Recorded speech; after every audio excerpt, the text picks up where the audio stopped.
సరైన గుణపాఠం. జై హింద్ అసదుద్దీన్. ఆపరేషన్ సింధూర్పై ఏఐఎంఐఎం చీఫ్ అసదుద్దీన్ ఓవైసీ హర్షం వ్యక్తం చేశారు. పాకిస్తాన్లోని టెర్రరిస్టు స్థావరాలపై భారత్ నిర్వహించిన దాడులను ఆహ్వానిస్తున్నాం. మరో పహల్గామ్ ఘటన జరగకుండా పాక్కు ఇలాగే సరైన గుణపాఠం చెప్పాలి. పాక్ టెర్రర్ స్థావరాలు అన్నింటినీ పూర్తిగా ధ్వంసం చేయాలి.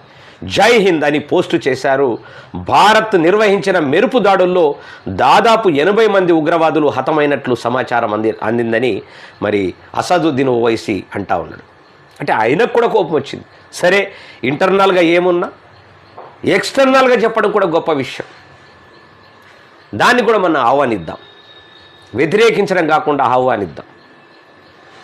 కాబట్టి ఆయనకు కూడా భారత్ తరఫున సెల్యూట్. అదేవిధంగా